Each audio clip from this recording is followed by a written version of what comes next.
और इस वक्त हमारे साथ हमारे दो संवाददाता जुड़ रहे हैं। कैथल से जुड़ रहे हैं वीरेंद्र पुरी और नूह से अनिल मोहनिया। सबसे पहले कैथल चलते हैं वीरेंद्र के पास। वीरेंद्र, धुंध थोड़ी कम हुई है लेकिन तापमान में कोई फर्क नहीं पड़ा है।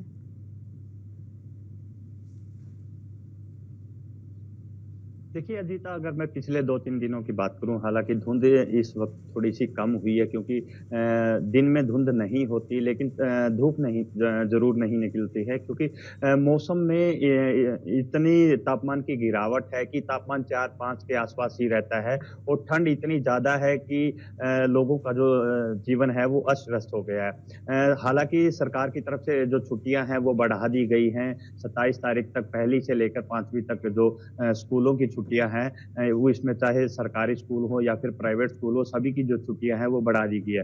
ठंड की वजह से जो दुपहिया वाहन है वो सड़क पर बहुत ही कम नजर आती हैं। लोग ज्यादातर या तो पब्लिक ट्रांसपोर्ट का इस्तेमाल करते हैं या फिर अपनी गाड़ी से जाना बेहतर समझते हैं, क्योंकि इसी वजह से, ठंड की वजह से लोग अपनी गाड़ियां लेकर जाते हैं, तो शहर में भी चौक चौराहा पर एक जाम की स्थिति भी बन जाती है। और ठंड से बचने के लिए लोग या तो चाय पीते हैं या फिर हम कह सकते हैं कि अलाव का सहारा ले रहे हैं।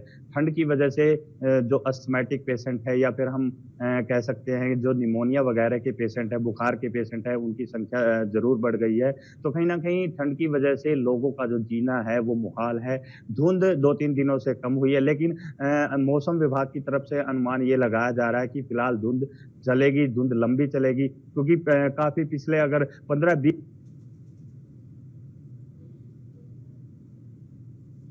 ठीक है वीरेंद्र, आप बने रहिए हमारे साथ। इसी बीच हम अनिल का रुख करेंगे। नूह संवाददाता अनिल मोहनिया हमारे साथ जुड़े हुए हैं।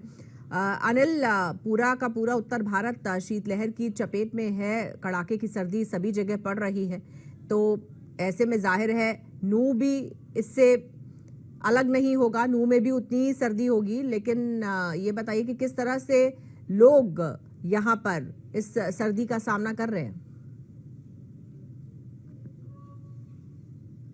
जी बिल्कुल, बात करें जिस तरीके से पहाड़ी इलाकों में को मिल रहा है। नूह की हम बात करें, नूह में ठंड का पूरा असर है। घना कोहरा आज छाया हुआ है। तापमान की बात करें, तापमान 60 डिग्री दर्ज किया गया है। ठंड से बचने के लिए लोग या तो अलाव का सहारा ले रहे हैं या फिर अपने घरों में रजाइयों में दुबके हुए हैं। आपको बता दें कि जिस तरीके से घनी सर्दी पड़ रही है, तो लोगों को सर्दी से बचने के लिए नूह जो उपायुक्त है उन्हें एडवाइजरी भी जारी की है कि सर्दी से बचने के लिए लोग जरूरी काम हो तभी घरों से बाहर निकले, अन्यथा घरों से बाहर ना निकले। इस तरीके की एडवाइजरी जारी नूह उपायुक्त द्वारा की गई है। आपको बता दें कि जिस तरीके से मैदानी इलाकों में घना कोहरा पड़ रहा है, घनी ठंड हो रही है, उसकी वजह से आम लोगों का जनजीवन अस्त व्यस्त हो चुका है। जो वाहनों की हम बात करें, वाहन चालक भी इस घने कोहरे की वजह से काफी परेशानी का सामना उन्हें झेलना पड़ रहा है। आप मेरे पीछे देख सकते हैं कि इस समय कितना घना कोहरा आपको दिखाई दे रहा है, वो आप तस्वीरों के माध्यम से देख भी सकते हैं। बिल्कुल अनिल, और ये जो कोहरे की स्थिति है नूह में, ये आज ही बनी है या जैसे और जगहों पर देखने को मिल रहा है लगातार पिछले कई दिनों से कोहरा छाया हुआ है? कभी एक आध दिन की थोड़ी राहत मिली होगी तो मिली होगी, नहीं तो कोहरे की स्थिति सभी जगह काफी ज्यादा परेशान करने वाली है। बिल्कुल, इसमें कोई दो राय नहीं है। जिस तरीके से पिछले कई दिनों से घना कोहरा देखने को मिल रहा है, 1-2 दिन की बात कर सकते हैं। बिल्कुल 1-2 दिन के लिए थोड़ी राहत जरूर मिली थी, लेकिन कोहरा बदस्तूर जारी है। पिछले कई दिनों से इसी तरीके से घना कोहरा देखने को नूह में मिल रहा है। बिल्कुल, और जो स्कूल है वो जो छोटी बच्चों की क्लासेस हैं, जाहिर है वो नहीं लग रही होंगी। बिल्कुल, जिस तरीके से हरियाणा सरकार ने घोषणा की है, नर्सरी से 5वीं तक के जो बच्चे हैं उनकी छुट्टी की घोषणा कर रखी है। उसकी वजह से जो छोटे बच्चे हैं उनको स्कूल में नहीं जा पा रहे हैं, लेकिन बड़े बच्चे 6 से 12 तक की जो क्लासेज हैं वो अभी भी चल रही हैं। जिस तरीके से सरकार के द्वारा जारी किया गए थे कि भाई जो छोटे बच्चे हैं स्कूल नहीं जाएंगे क्योंकि सर्दी अधिक है, उनका वो पालन बिल्कुल स्कूलों द्वारा किया जा रहा है। नूह में हमने कल इसका रियलिटी चेक भी किया था, लेकिन हमें किसी प्रकार की कोई स्कूल में छोटे बच्चे नहीं मिले थे। जी बिल्कुल ठीक है।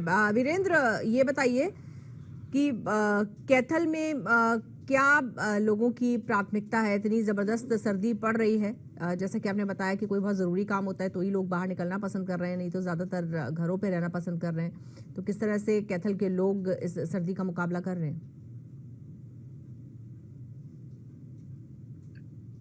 देखिए अजीता, बिल्कुल सही कहा आपने कि लोग जो बिल्कुल ज़रूरी काम हो तभी जाकर घरों से बाहर निकलते हैं। लेकिन जो कामकाजी हैं, जो दिहाड़ी मज़दूरी करने वाले लोग हैं, उनको ज़रूर जाना पड़ता है। कंस्ट्रक्शन वर्क हालाँकि कम हो रहा है, दिहाड़ी मज़दूरी वाले लेकिन फिर भी अपने घरों से निकलना उनको ज़रूर पड़ता है क्योंकि परिवार का जो पेट है वो पालना है।